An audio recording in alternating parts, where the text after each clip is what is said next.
Pernahkah kalian bermain petak umpet saat senja hampir tenggelam di sebuah kampung sunyi di Subang, Jawa Barat?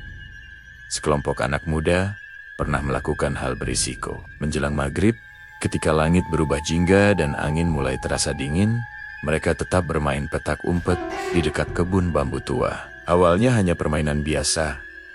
Tawa mereka memenuhi jalan kampung. Namun tidak ada yang menyangka, salah satu dari mereka menghilang tanpa jejak. Dicari oleh seluruh warga kampung, dipanggil berkali-kali, disenter sampai ke hutan kecil. Tetapi anak itu seolah lenyap dari dunia. Yang lebih menyeramkan, ketika akhirnya ia ditemukan, anak itu berkata sesuatu yang membuat seluruh warga merinding. Ia tidak pernah pergi kemana-mana. Ia hanya bersembunyi, tetapi di tempat yang tidak ada manusia sama sekali. Kisah ini bermula di kampung Cibadak, Subang. Di kampung itu tinggal beberapa anak muda yang selalu menghabiskan waktu bersama. Mereka adalah Risman, Asep, Ujang, Denny, dan Teddy.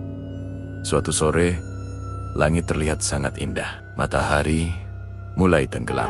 Ujang mengajak bermain petak umpet seperti dulu waktu mereka masih kecil. Asep sempat tertawa, namun akhirnya mereka semua setuju. Yang menjadi penjaga adalah Teddy. 1, 2, 3. Risman berlari agak jauh ke arah kebun bambu. Ia menemukan celah kecil yang tertutup batang-batang bambu. Di sini pasti tidak ada yang menemukan. Beberapa menit berlalu, namun anehnya suara teman-temannya menghilang. Angin yang tadi sejuk berubah menjadi sangat dingin. Risman keluar dari tempat persembunyiannya. Namun ketika ia melangkah keluar, lapangan kampung tidak ada. Rumah warga juga menghilang. Yang ada hanya jalan tanah panjang dikelilingi pepohonan tinggi. Langit terlihat kebuan-buan tanpa bintang sama sekali. Risman berteriak memanggil teman-temannya, tapi tidak ada jawaban. Tiba-tiba terdengar suara anak-anak tertawa dari kejauhan. Ia melihat 5 anak kecil berdiri di tengah lapangan. Pakaian mereka lusuh dan kotor. Kulit mereka pucat pasi dan mata mereka sangat gelap. Salah satu dari mereka melihat Risman, tersenyum lebar secara tidak alami, dan mengajak Risman bermain dengan suara berbisik. Risman merinding.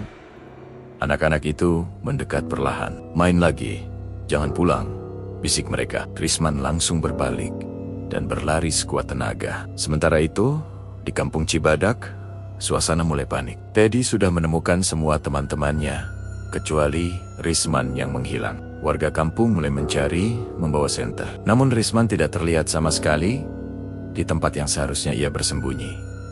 Di dunia lain, Risman jatuh, terduduk di bawah pohon besar. Ia menangis, memohon pertolongan Tuhan agar bisa pulang. Tiba-tiba terdengar suara azan yang sangat jauh, namun perlahan semakin jelas. Anak-anak pucat itu tampak marah mendengar suara itu. Risman terus mengikuti arah suara azan itu.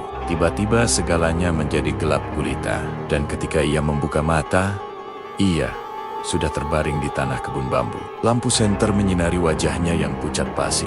Warga kaget karena Risman ditemukan di tempat yang sudah diperiksa berkali-kali semalaman. Tubuhnya dingin dan wajahnya gemetar.